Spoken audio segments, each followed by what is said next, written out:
Assalamualaikum warahmatullahi wabarakatuh. Perkenalkan, nama saya Reza Dia Pitaloka, nomor induk mahasiswa 855796984, mahasiswa Universitas Terbuka, Program Studi Pendidikan Guru Sekolah Dasar. Praktikum IPA di SD Modul 7, kegiatan praktikum 1, optik, sifat cahaya, percobaan pemantulan cahaya. Tujuan 1. Menjelaskan sifat-sifat cahaya. 2. Menjelaskan sifat-sifat bayangan yang dihasilkan oleh cermin. 3. Menjelaskan sifat-sifat bayangan yang dihasilkan lensa. 4. Menentukan fokus cermin cekung. 5. Menentukan fokus lensa cembung. Alat dan bahan: cermin datar, cermin cembung diganti dengan kaca spion, cermin cekung diganti dengan centong nasi, lampu senter, busur derajat, kertas putih, lilin, layar atau tabir kertas, celah cahaya. Percobaan pertama adalah pemantulan cahaya pada cermin datar.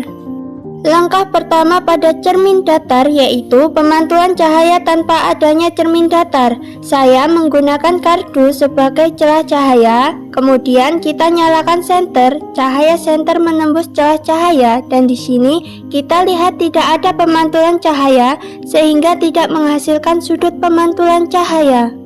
Langkah kedua, kita akan melakukan percobaan di mana senter celah cahaya dari cermin dalam posisi sejajar. Di sini, senter dengan celah cahaya memiliki jarak 10 cm, sedangkan jarak celah cahaya ke cermin adalah 15 cm.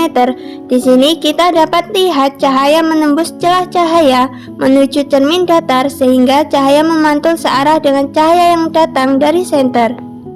Selanjutnya, kita akan melakukan percobaan menggunakan busur derajat. Dapat dilihat ketika I atau sudut datang besarnya 90 derajat, maka R atau sudut pantul besarnya juga 90 derajat.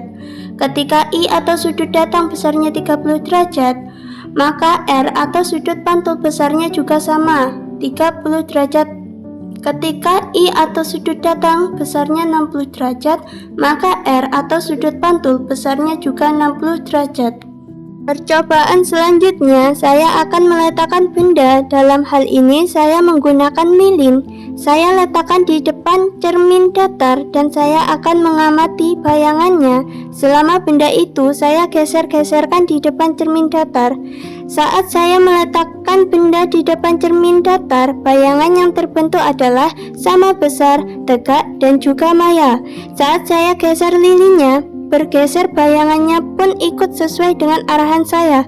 Ketika saya dekatkan bayangannya pun ikut mendekat. Ketika saya menjauhkan bayangan juga ikut menjauh. Lalu, ketika saya ukur menggunakan penggaris, jarak antara cermin dan lilin sama dengan jarak antara bayangan dengan cermin. Di sini jaraknya sama, yaitu 10 cm. Jadi, bayangan pada cermin datar adalah maya, tegak, kemudian sama besar. Percobaan kedua, pemantulan cahaya pada cermin cembung. Sebelum menggunakan cermin cembung di layar, tidak terlihat adanya tanda berkas cahaya. Lalu saat kita gunakan cermin cembung dan posisi dari layar, kita rubah mendekati arah cahaya lilin. Di sini juga tidak terlihat jelas tanda adanya berkas cahaya karena sifat dari cermin cembung adalah menyebarkan pantulan cahaya. Selanjutnya, percobaan ketiga, pemantulan cahaya pada cermin cekung. Di sini, pemantulan cahaya sebelum adanya cermin cekung dapat dilihat di layar. Tidak ada berkas cahaya. Untuk jarak lilin dan cermin cekung adalah 5 cm dan untuk jarak lilin dan layar adalah 30 cm.